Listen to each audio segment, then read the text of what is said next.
এবার operation mangrove shield.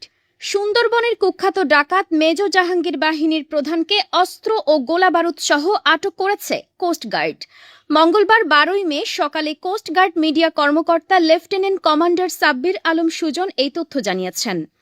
মাননীয় স্বরাষ্ট্রমন্ত্রীর প্রত্যক্ষ নির্দেশনায় সুন্দরবন অঞ্চলে সক্রিয় সকল বনদস্যুর বিরুদ্ধে বাংলাদেশ কোস্টগার্ড কঠোর অবস্থানে রয়েছে।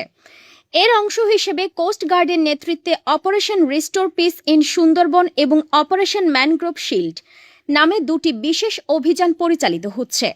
এই অভিযানের ধারাবাহিক সফলতা হিসেবে চতুর্থবারের মতো অপারেশন ম্যানগ্রোভ শিল্ডের আওতায় অভিযান পরিচালনা করে কুখ্যাত ডাকাত মেজর জাহাঙ্গীর বাহিনীর প্রধান মোহাম্মদ জাহিদুল ইসলাম ওরফে মেজর জাহাঙ্গীরকে আটক করা হয়। সুন্দরবনের কুখ্যাত ডাকাত মেজর জাহাঙ্গীর দাকব থানাধীন সুন্দরবনের শিবসা নদীর আদাচাই ফরেস্ট অফিস সংলগ্ন কালির খাল এলাকায় অবস্থান করছে বলে জানা গেছে। গোপন এই তথ্যের ভিত্তিতে 12 মে মধ্যরাতে কোস্টগার্ড বেস মোংলা কর্তৃক উক্ত এলাকায় একটি বিশেষ অভিযান পরিচালনা করে তাকে দুটি একনলা বন্দুক ও 5 রাউন্ড তাজা কার্তুজ সহ আটক করা হয়। আটককৃত ডাকাত মোহাম্মদ জাহিদুল ইসলাম ওরফে মেজর জাহাঙ্গীর নড়াইল জেলার নড়াগাতি থানার বাসিন্দা। সে দীর্ঘদিন যাবৎ এই বাহিনীর প্রধান হিসেবে সুন্দরবনে ডাকাতি এবং সাধারণ জেলেদের জিম্মি করে মুক্তিপণ আদায় করে আসছিল।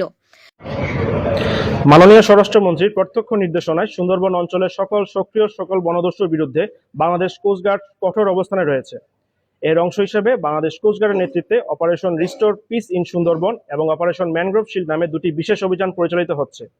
এই অভিযানের ধারাবাহিক সফলতা হিসেবে চতুর্থবারের মতো অপারেশন ম্যানগ্রোভ শিল্ডের আওতায় অভিযান পরিচালনা করে কুখ্যাত ডাকাত মেজর জাহাঙ্গীর বাহিনীর প্রধান মোহাম্মদ জাহিদুল ইসলাম ওরফে মেজর জাহাঙ্গীরকে আটক করা হয়। সুন্দরবনের কুখ্যাত ডাকাত মেজর জাহাঙ্গীর দাকব থানাধীন সুন্দরবনের শিবসা নদীর আদাচাই ফরেস্ট অফিস সংলগ্ন কালির খাল এলাকায় অবস্থান করছে বলে জানা যায়। প্রাপ্ত গোপন তথ্যের ভিত্তিতে আজ 12 মে 2026 মঙ্গলবার মধ্যরাত 1টায় কোস্টগার্ড বেস মংলা কর্তৃক উক্ত এলাকায় একটি বিশেষ অভিযান পরিচালনা করে তাকে দুইটি একনলা বন্দুক ও 5 রাউন্ড তাজা কার্তুজ সহ আটক করা হয়। আটককৃত ডাকাত মোহাম্মদ জাহিদুল ইসলাম ওরফে মেজর জাহাঙ্গীর নড়াইল জেলার নড়াগাতি থানার বাসিন্দা। সে দীর্ঘদিন যাবৎ এ বাহিনীর প্রধান হিসেবে সুন্দরবনের ডাকাতি ও সাধারণ জেলেদের জিম্মি করে মুক্তিপণ আদায় করে আসছিল। জব্দকৃত অস্ত্র, গোলাবারুদ ও আটককৃত ডাকাতের পরবর্তী আইনানুগ ব্যবস্থা গ্রহণের কার্যক্রম প্রক্রিয়াধীন রয়েছে। সুন্দরবনকে সম্পূর্ণরূপে দস্যুমুক্ত করতে বাংলাদেশ কোস্টগার্ড ভবিষ্যতেও এ ধরনের অভিযান অব্যাহত রাখবে। জব্দকৃত অস্ত্র, গোলাবারুদ ও আটককৃত ডাকাতের পরবর্তী আইনানুগ ব্যবস্থা গ্রহণের কার্যক্রম চলমান রয়েছে। সুন্দরবনকে সম্পূর্ণরূপে দস্যুমুক্ত করতে বাংলাদেশ কোস্টগার্ড ভবিষ্যতেও এ ধরনের অভিযান অব্যাহত রাখবে।